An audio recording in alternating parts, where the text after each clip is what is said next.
স্বয়ং হযরত মুহাম্মদুর রাসূলুল্লাহ আওয়াজে বলি সাল্লাল্লাহু আলাইহি ওয়াসাল্লাম ইবনে সুরিয়ার কাছে নবী গেলেন, যে বলতেছেন যে জিনা ব্যভিচারের তোমাদের এই তাওরাত কিতাব অনুযায়ী জিনা ব্যভিচারের বিচারটা কেমন, কি বিচার? বনি খায়বার গোত্রের কিছু লোক, খায়বার গোত্রের সম্ভ্রান্ত খায়বার গোত্রের ইহুদিদের মধ্যে শক্তিশালী বিত্তশালী নাম করা একজন মহিলা এবং পুরুষ ব্যভিচারে লিপ্ত হয়েছে, জিনা ব্যভিচারে লিপ্ত হয়েছে। জিনা ব্যভিচারে লিপ্ত হওয়ার পরে ওই তাওরাত কিতাব বিদ্যমান থাকা অবস্থায়ও তারা কি করলো, ধীরে ধীরে নবী তো নাই, তো তারা ধীরে ধীরে কি করলো, এই তাওরাতের শব্দগুলোকে রদবদল করা শুরু করে দিল।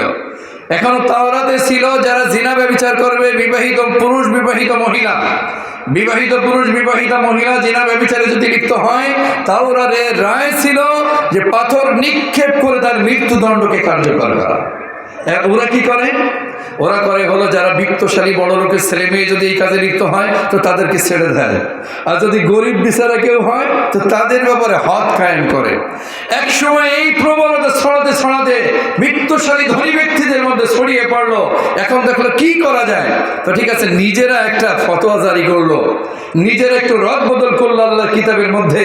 এখন যদি কেউ জিনা ব্যভিচার করে ধনী হোক আর গরিব হোক, তো তাদের দুইজনের মুখে কালি মেখে দিয়ে এই গাধার উপরে সওয়ার করে শহর ঘোরাবো আর তাদেরকে আস্তে করে 100টা দোররা মারবো। আল্লাহ পাকের হুকুমের রদ বদল করে ফেললো। তো নবীকে বলতেছে, নবীর আগমন যখন হলো তো ওই ইহুদিরা বলতেছে তাদের মানে খায়বার গোত্রে যারা জিনা ব্যভিচার করেছে ওই দুই আসামি সহ যাদেরকে নবীর কাছে পাঠালো, বললো নবী তো আর ওই জামানায় আসেন নাই, নবী তো আর আমাদের ফতোয়ার কিতাব পড়েন নাই, তাওরাত কিতাব পড়েন নাই, আর এই নবী, এই জন্য তারা মনে করছে নবী তো উম্মি, নবী তো তাওরাত পড়েন নাই, নবী তো ওই জামানায় আসাও নাই। তো যাও তোমরা যেহেতু জিনা ব্যভিচার করেছো, তোমাদের সাথে আরো কিছু গ্রহণযোগ্য লোকজন দিয়ে দিলাম। নবী যদি আমাদের মতো এই ফতোয়া দিয়ে দেয় যে মুখে চুনকালি মাখায় শহর ঘোরাও, তাহলে মেনে নিবা। ওইটাই হলো ইয়াকুলুনা ইন উতিতুম হাদা ফাখুজু, আমরা যেমন বিচার করি নবী যদি এইরকম বিচার করে তা মেনে নিও, ফাখুজু ধরো মেনে নিও, ওয়াইল্লাম তুতাউহু ফাহজারু, আর যদি নবী এর থেকে ব্যতিক্রম করে বিচার করতে চায় তাহলে নবীর কথা মানবা না। বলেন নাউযুবিল্লাহ, বলে দিল নবীর কথা মানবা না। আসলো তারা, এসে নবীর কাছে বলছে ইয়া রাসূলুল্লাহ, নবী তখন মসজিদে নববীতে ছিলেন, বললেন ইয়া রাসূলুল্লাহ এরা তো ইহুদিদের মধ্যে এই দুইজন জিনা ব্যভিচার করেছে, তো আপনার কাছে আমরা বিচার চাইতে এসেছি। তো নবী বললেন তোমাদের ধর্মে জিনা ব্যভিচারের বিচার কি? তো তারা যারা আসছে সাথে তারা বলতেছে যে আমাদের ধর্মে তো যারা জিনা ব্যভিচার করে তো মুখে কালি মেখে এই গাধার পরে শহর ঘোরায় 100টা দোররা মারা হয়। নবী বললেন তোমরা ভুল, কারণ ওরা আসার আগেই আল্লাহ তাআলা ওহীর মাধ্যমে নবীকে জানালেন, ও নবী যারা আসতেছে যে বিচারের জন্য শুনে নেন, তাওরাত তো আপনি পড়েন নাই, তো তাওরাত কিতাবের মধ্যে জিনা ব্যভিচারের যে হুকুম আমি জারি করেছি, আমি নাজিল করেছি, সেই হুকুম হলো যারা জিনা ব্যভিচার করবে তাদেরকে পাথরের আঘাত করে মৃত্যুদণ্ড কার্যকর করতে হবে। ওরা আসার আগে আল্লাহ নবীকে জানাই দিয়েছেন। আর ওরা যখন এসে বলল মিথ্যার আশ্রয় নিল, তো নবী বলতেছেন, নবী আলাইহিস সালাতু ওয়াস সালাম মসজিদে নববীতে বের হলেন, বলছে যে তোমরা মিথ্যা বলেছো, অসত্য বলেছো তোমরা। বলে নবী মসজিদে নববী থেকে বের হলেন, তৎকালীন ইহুদিদের সবচেয়ে বড় মাদ্রাসা, সেই মাদ্রাসায় আমার নবী চলে গেলেন। মাদ্রাসা যেয়ে বললেন, এই তোমাদের মাদ্রাসার বড় হুজুরের নাম কি? কে তোমাদের মাদ্রাসার বড় হুজুর? তো ইবনে সুরিয়া, সবাই দেখায় দিল ইবনে সুরিয়া হলো আমাদের মাদ্রাসার বড় হুজুর। স্বয়ং হযরত মুহাম্মদুর রাসূলুল্লাহ আওয়াজে বলি সাল্লাল্লাহু আলাইহি ওয়াসাল্লাম ইবনে সুরিয়ার কাছে নবী গেলেন, যে বলতেছেন যে জিনা ব্যভিচারের তোমাদের এই তাওরাত কিতাব অনুযায়ী জিনা ব্যভিচারের বিচারটা কেমন, কি বিচার? তো ইবনে সুরিয়া সহ ওনার সাথে আরো যারা ছিলেন তৎকালীন ওই ইহুদিদের মাদ্রাসার টিচাররা সবাই মিলে আমার নবীর কাছে মিথ্যার আশ্রয় নিয়েছে। নবীকে বলতেছে আমাদের ধর্মে জিনা ব্যভিচার যারা করবে তাদের বিচার হলো মুখে কালি মেখে গাদার উপরে সওয়ার করিয়ে 100 দোররা মারা।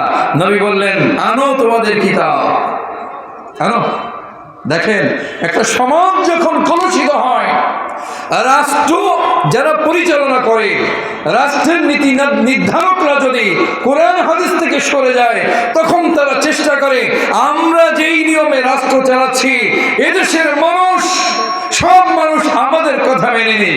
এদেশের যারা নীতি নির্ধারক যারা আছে, বিশেষ করে ইসলামিক আধ্যাত্মিক জগতের রাহবার যারা আছে, হযরত উলামা ইকরাম যারা আছে, অনেক ক্ষেত্রে তাদেরকে প্রেশারাইজ করা হয়।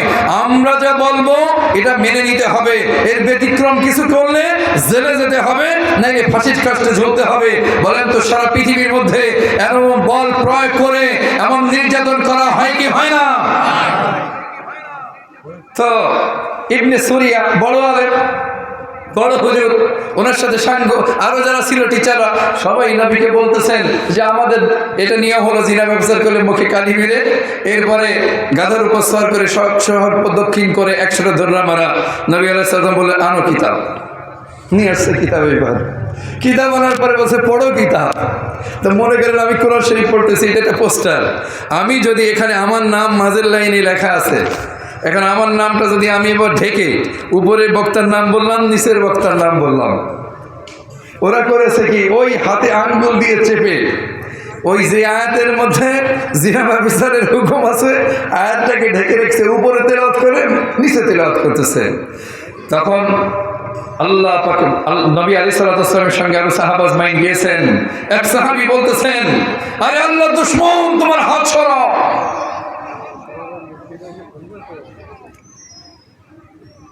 ওই সাহাবী বললেন, আল্লাহর দুশমন, তুমি হাত সরাও তোমার।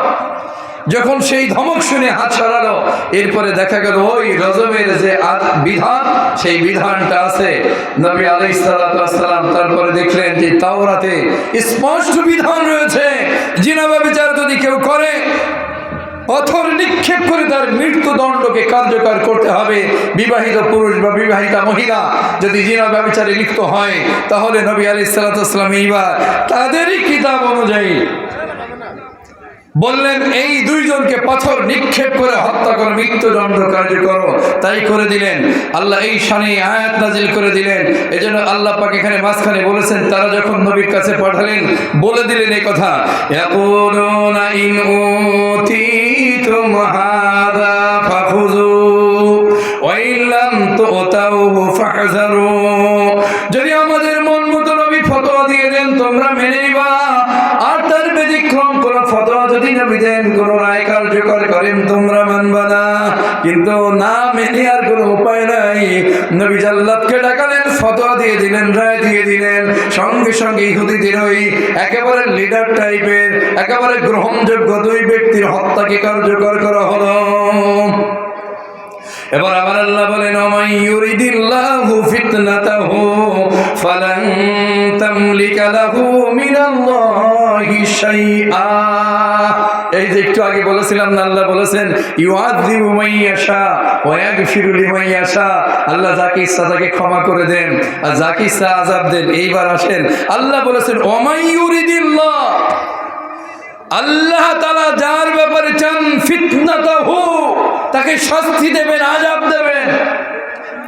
ওমাই ইউরিদিল্লাহু ফিতনাতাহু, আমার আল্লাহ যার ব্যাপারে স্থির করেন, যার ব্যাপারে চান, যেই জাতির ব্যাপারে চান, যেই গোষ্ঠীর ব্যাপারে চান, যেই মহল্লার ব্যাপারে চান, ইন্ডিভিজুয়ালি যেই ব্যক্তির উপরে চান, আমার আল্লাহ তাকে শাস্তি দেবেন, আযাব দেবেন। নবীকে জানালেন ফালাম তামলিকা লাহু মিনাল্লাহি শাইআ। ও আমার দোস্ত, আমার বন্ধু, আপনার হাতে এমন কোনো শক্তি নাই যে আমি আল্লাহ যাকে আযাব দিতে চাইবো আর আপনি সেটাকে ঠেকিয়ে দেবেন। তার মানে হলো আল্লাহ পাক যাকে শাস্তি দিতে চায়, পৃথিবীর কেউ শাস্তি থেকে তাকে বাঁচাতে পারে না। ঠিক কিনা?